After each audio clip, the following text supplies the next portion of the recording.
Welcome back. It's time for Focus. This morning we're turning the spotlight on the increasingly tense ties between Muslims and Christians in Egypt. Coptic Christians make up around 1/10 of the Egyptian population, and there are fresh concerns the relationship between them and the rest of Egyptian society is taking a turn for the worse. Several high-profile attacks on Christians have sparked suspicion as well as fear, and some Christians accuse authorities of treating them as second-class citizens by turning a blind eye to violence perpetrated by Muslims. There's also a growing controversy over the treatment of Christian converts. Many converts say they've received threats, and they say authorities have been slow and even unwilling to register their switch to Christianity. On the other hand, there's also criticism against churches and their work to preach the Christian faith. There are allegations churches use foreign money and questionable methods to convert Muslims into Christians. This is a Coptic, or native Egyptian Christian parish near Cairo. 10% of the Egyptian population is Christian. At this church service, the Cross of Life is symbolically covered in blood, in homage to the young Christians who've been forced to convert to Islam.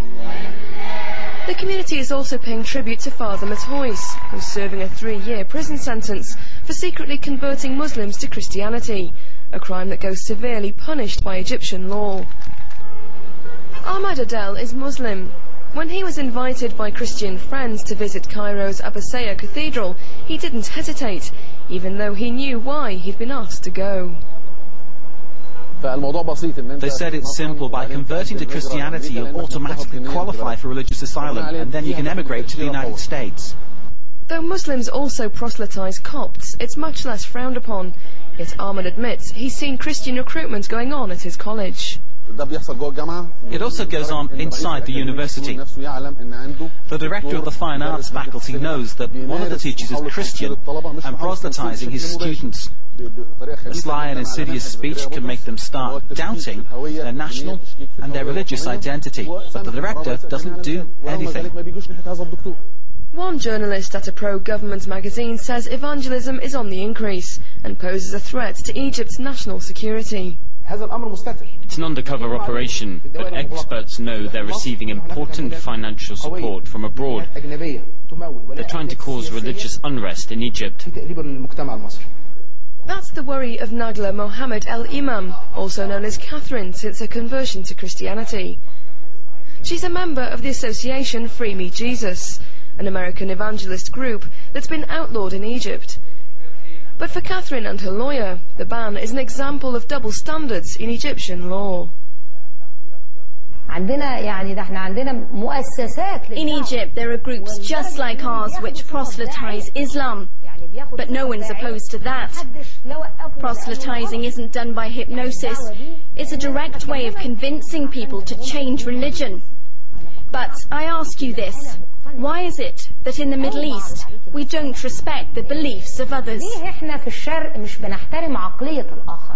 Tens of thousands of Egyptians become Christian every year, an embarrassing figure for Cairo, where the Al-Azhar Mosque is a long-time bastion of the Sunni faith.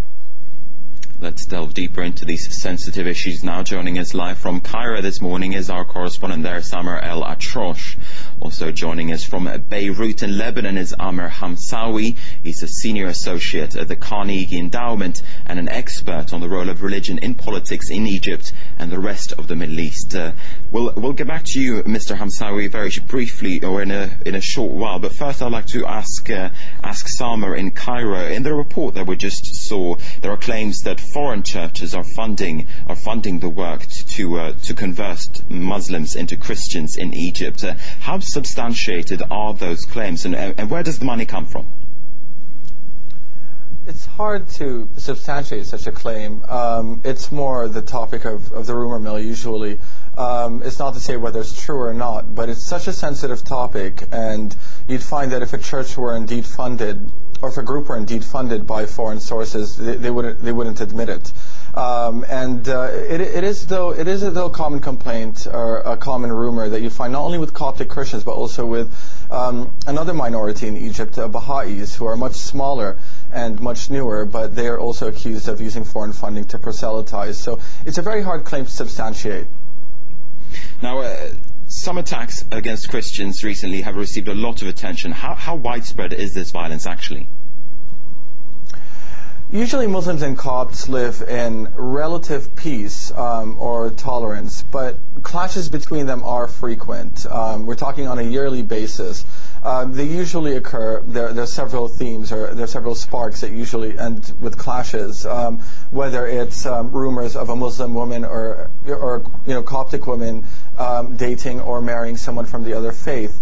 Another problem is the restrictions that Copts face on building churches. It dates back to the Ottoman laws and antiquated law, which basically they have to get presidential permission to build a church. So there have been clashes where Muslims have been concerned, or there have been rumors that Copts are using a disused building, for example, to have prayer services. Last year there were clashes in Cairo over a disused factory that was owned by Copt, and the rumors spread that it was being used for prayer services. So the clashes are frequent, and the security usually deal with them very robustly. If there is a rumor of a clash in a village, you'll find that it's under curfew within 24 hours and surrounded by police until the matter is resolved. All right, so let's bring in Amr Hamsawi now in Lebanon. Mr. Hamsawi, thanks very much for speaking to us once again. Is there a risk that these tensions will spread into something bigger? Are we going to see more and more tensions in the near future? Well, what we have been seeing throughout the last 20 years, or even more, since in fact the 1970s, late 1970s, has been more or less the same of what we have seen in the last 2-3 years.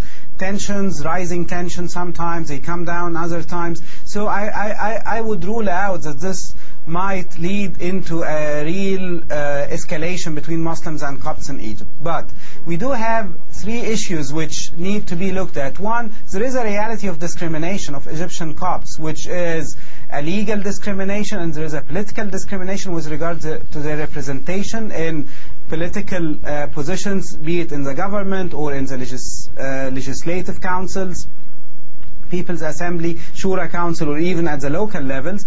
And the discrimination against them has a clear religious aspect as well, as it was highlighted in the report, as well as from your colleague in Cairo. Copts are having a hard time renovating, building churches, and in spite of some modifications to the legal environment, to some of the laws which govern this issue, it remains an issue of discrimination against them. Secondly, the second issue is definitely relations between Muslims and Copts have been deteriorating in the last years because of different activities from both sides. It's not only about converting Muslims to Christians. There are similar activities going on from the Muslim community, from the Muslim majority, and there is a growing distrust between the two communities, especially in rural areas, and these rural areas are primarily located in Upper Egypt, which is an impoverished section, as you know, an impoverished region in Egypt.